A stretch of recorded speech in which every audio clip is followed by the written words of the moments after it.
ஒரு அழகான காட்டில் ஒரு முயலும் ஒரு ஆமையும் வாழ்ந்து வந்தன.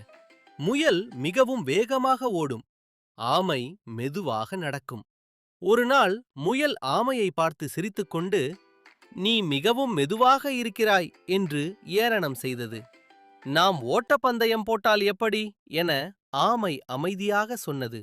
முயல் சிரித்தது. "சரி, நான் நிச்சயம் ஜெயிப்பேன்" என்று முயல் கூறியது. போட்டி தொடங்கியது. முயல் வேகமாக ஓடியது, ஆமை மெதுவாக நடந்தது. வேகமாக ஓடிய முயல், "ஆமை இன்னும் தூரத்தில் வருகின்றது, நான் கொஞ்சம் ஓய்வெடுக்கலாம்" என்று முயல் யோசித்தது.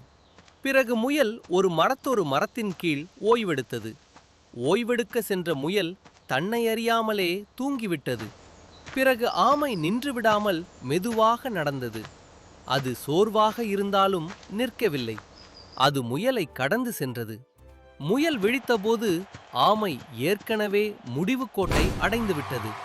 முயல் ஆச்சரியமாக கேட்டது, "நீ எப்படி ஜெயித்தாய்?" ஆமை சிரித்து சொன்னது, "நான் நிற்கவில்லை, தொடர்ந்து முயன்றேன்" என்றது. அன்பான குழந்தைகளே, இந்த கதை சொல்லும் நீதி என்ன தெரியுமா? மெதுவாக இருந்தாலும் தொடர்ந்து முயன்றால் நிச்சயம் வெற்றி. மேலும் நாம் யாரையும் ஏளனமாக பார்க்கக்கூடாது. சரி குட்டீஸ், இந்த கதை உங்களுக்கு விளங்கியிருக்கும். இந்த கதை பிடித்தால் எமது ரெமிலெக்ஸ் டிவி யூடியூப் சேனலை மறக்காமல் சப்ஸ்கிரைப் செய்யுங்கள்.